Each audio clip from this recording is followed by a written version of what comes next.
call is sounded and women fall in for service in their country's cause. Khaki uniform replaces the peacetime diversity of fashion, for in the auxiliary territorial service, women undergo military training and undertake tasks which will relieve men for fighting. This is the object of women's enrollment in the services, to enable more men to be spared for the sterner duties of war. The British Navy, too, has its Women's Royal Naval Service. And the Women's Auxiliary Air Force, in their sky blue uniforms, march behind a band of their own.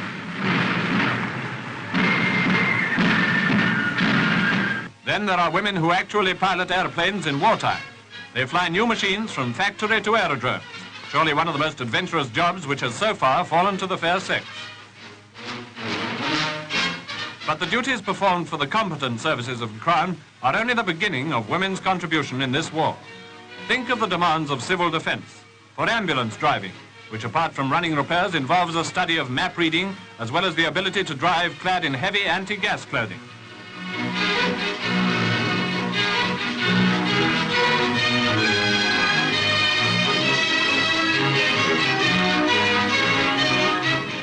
The organization of air raid precautions calls for women wardens.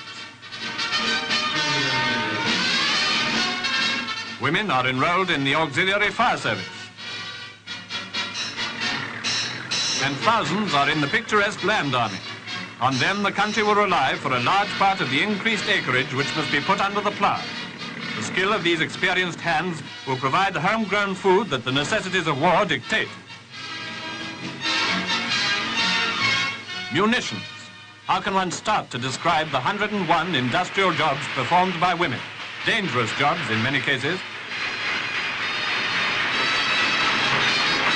Their part in aircraft manufacture was witnessed by the King on his tour of the West Country.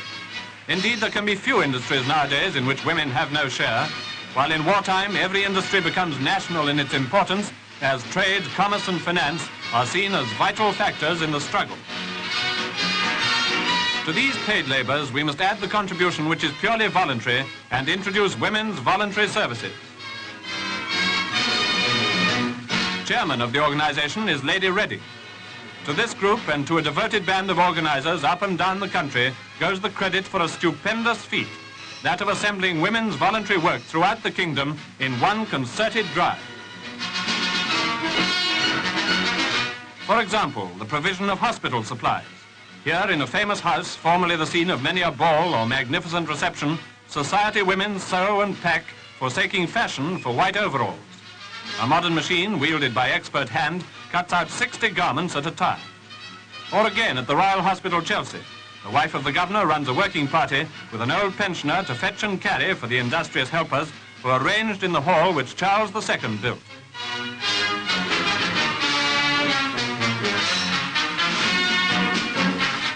Country houses have been turned to similar use, white overall and headdress presenting the distinction of uniform while obliterating all other distinctions. But it's also in the smaller homes of the East End of London and the poorer districts of the big provincial cities that the great bulk of comforts for the troops and supplies for the hospitals are being patiently turned out.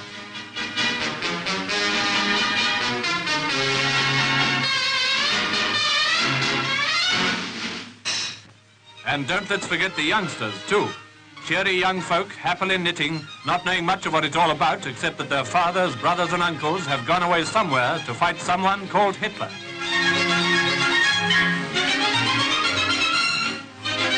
Nursing. From village first aid through all its most expert phases, women's unstinted succour is voluntarily given. Here an alarm has sounded. A village hall is rapidly fitted up as a first aid post, and within 7 minutes, the locally trained volunteers are ready to attend to casualties. On the seacoast, it sometimes happens that a neutral victim of Nazi warfare is wrecked. First aid is at hand for survivors as they land from lifeboats. First aid and the comfort of warm coverings and hot drinks. Such are the local services organized up and down the country on a national basis.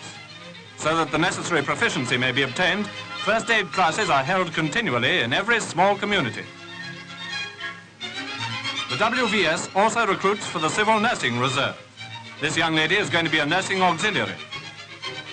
She attends lectures. She learns to make beds with professional skill and to apply splints and bandages.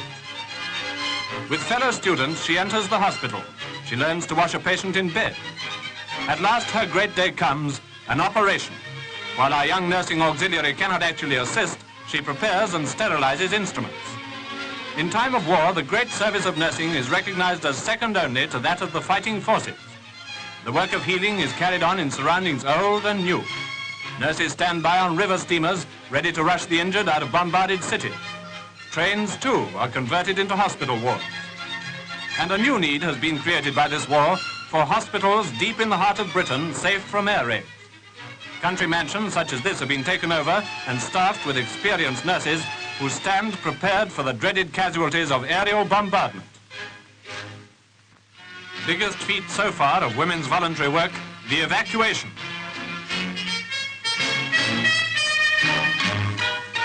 That stupendous undertaking of those grave September days being now an accomplished fact, we find children sampling the adventure of life in new homes which the hospitality of country people has provided for them. Some are entertained in big palatial houses with old family servants as well as great ladies to play with them, to read them stories and attend to the babies.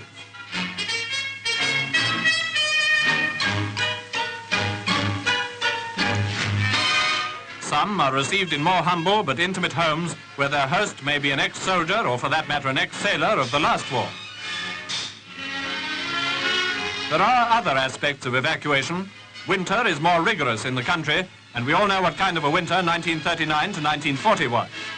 For the issue of warmer clothes, supply depots are set up in every district. At the same time, they see to it that each child has a gas mask. The small illnesses of childhood are taken care of by sick bays, often just empty houses converted by the local WVS. Then for the visits of parents to evacuated youngsters, a new idea has been started. The happy little family, reunited for the day, base their activities on a Sunday club in the reception area where they find a canteen provided. A similar idea is the communal dining room. Where children are billeted on foster parents who go out to work, the midday meal is provided for them by institutions like this. And you may note that helpfulness and thoughtfulness are not the qualities only of those who wait on the children.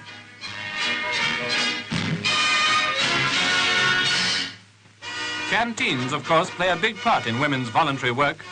Here's a mobile unit that serves the troops in Scotland with food as well as literature, the same kind of travelling canteen as was inspected by the Queen in Buckingham Palace yard. The fountain of inspiration to all British women, Her Majesty the Queen. With true understanding and in deepest unity with the womanhood of the nation, the Queen keeps close contact with every gallant effort, great and small. To her countrywomen, this is her own tribute. Tasks that you have undertaken, whether at home or in distant lands, cover every field of national service. And I would like to pay my tribute to all of you who are giving such splendid and unselfish help in this time of trouble. Her Majesty, as President, is head of this great voluntary effort which we have described, a democratic organization without officers, without ranks, without pay, where every member, whatever her task, wears the same badge as her Queen. Women's Voluntary Services for Civil Defense.